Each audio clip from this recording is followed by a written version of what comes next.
உடம்பை வந்து நல்லா வச்சுக்கிறதுக்கு வயிறு தான் முக்கியம். பட் அந்த வயிற்றை நம்ம வந்து பார்க்குறது கிடையாது. ஏன்னா வயிற்றை கெடுத்துட்றான். குப்பை தொட்டி மேலே போட்டுறோம். எங்களுக்கு எது கிடைச்சாலும் வாயில் போட்டுக்கிறதுக்கு நம்ம ஆசைப்பட்றோம். அந்த ஒரு நிமிஷம் சுவைக்காக வயிற்றை கெடுத்துட்றான். அதாவதுங்க உடம்புல முக்கியமாக வரக்கூடிய எல்லாத்துக்குமே தொந்தரவு வேணுங்கன்னா கேஸ் ஃபார்ம் ஆச்சும்பாங்க, ஏப்பம் இருதும்பாங்க, அல்சரு புண்ணாயிருதும்பாங்க. அப்போது அந்த ஏப்பம் மருந்து சரி, கேஸ் ஃபார்ம் ஆகுதுன்னு சரி, வயிற்றில் புண்ணு இருந்தால் மட்டும்தான் இந்த பிரச்சனை வரும். புண்ணுங்கிறது எப்போ ஆகுது?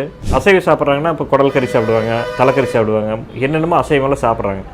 பட் அது எல்லாமே நம்ம குடலில் வயிற்றில் போய் உளுந்து ஜீரணமாயிட்டே போகுது இல்லைங்களா? பட் அந்த வயிறுமே ஒரு அசைவம் தானுங்க. பட் இந்த வயிறு வந்து ஜீரணமாகாது. ஆனால் வயிற்றுக்குள்ள இருக்கிற அசைவ உணவு ஜீரணமாகுது அப்படின்னா அந்த வயிறினுடைய உள்பகுதி தோல் எவ்வளோ கெட்டியானது?